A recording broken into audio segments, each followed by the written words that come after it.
A sticky story.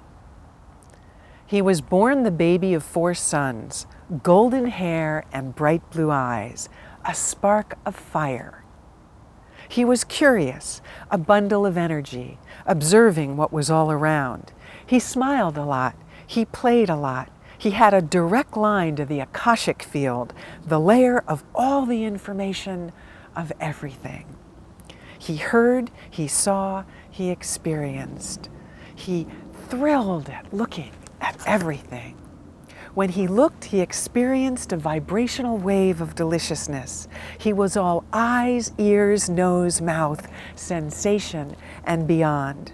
Over time, as he evolved, he experienced that which wasn't a delicious vibrational wave of experience. He didn't like feeling those non-delicious experiences.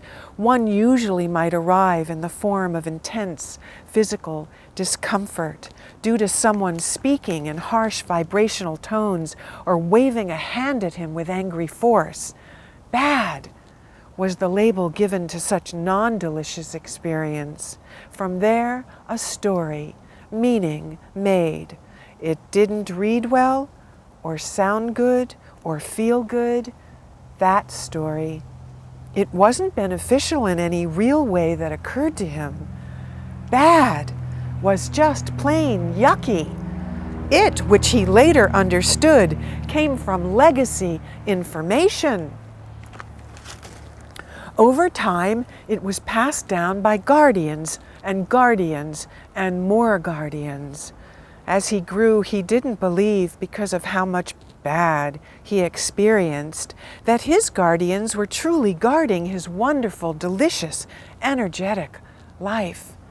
As a young man, he felt more as if his guardians were a bad joke, he would say, as mostly by now, almost everything about his story was bad, non-delicious, that is. Although he had delicious experiences woven within everything now and then, with each intensely uncomfortable experience that arose, he smiled a little less and he played a little quieter. Meaning strings itself together, and differently for each human, indeed. As time flew, his story got very sticky. So sticky, he could barely feel his delicious experiences, like the blue lagoon during a full moon with a fairy queen, which always brought him deep exhilaration. A very delicious experience indeed. His story was so sticky, he could barely see the parts, its uniqueness within a more outstanding universal story. He could almost not look at it, hear it, taste it, smell it, nor feel his story, because now, as an adult, he was his story. Its meaning, interwoven, had absorbed him as its main character. Of course, delicious stories were experienced along the way, yet his story of bad was the one that stuck most. He experienced it with far greater intensity and occurrence than all the other delicious ones. After all, he was the main character of that one. He continued looking a lot less. He could feel its effects deep within his waters, in his bones. He preferred the experiences that arose differently, divinely dreamlike, when he looked at everything, when he experienced that vibrational wave of deliciousness, when his energy was on fire, right down to his waters, when he experienced that story. Hey, where did that one go? He heard from a curious voice between his ears. And then he was aware of listening to these words.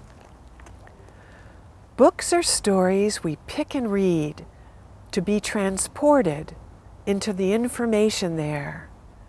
Brains are like books, having been imprinted by experiences stored there in sentences, in audio, with technicolor illustrations. The stories are strung together into a big book named Me and My World. Imprinted, the information is noticed with each involuntary turn of the page, and images conjure themselves naturally fitting with the body's expression. Sensing happens. Do I like what I notice? Do I like the feeling, the book, the hundreds of thousands of pages of data from which stories were shaped and meaning crafted? Do I like it? Would I prefer another book with different stories?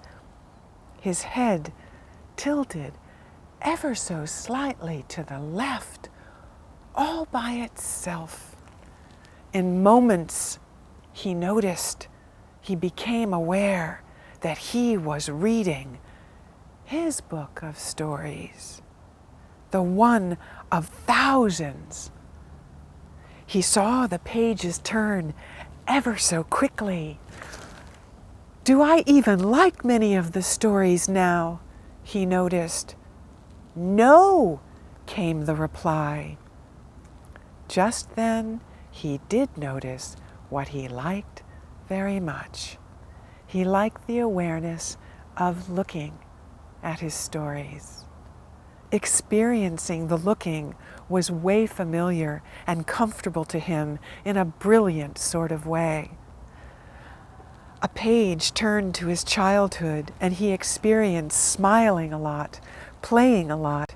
Shivers ran through his body, and he smiled big. He liked being aware of the book and its stories. It was expansive. He liked looking through it. To look was an experience beyond the whole book of stories. When looking, he was no longer only the main character. When looking, he was the seer of the page, which presented an infinite amount of delicious experiences. He liked that a lot.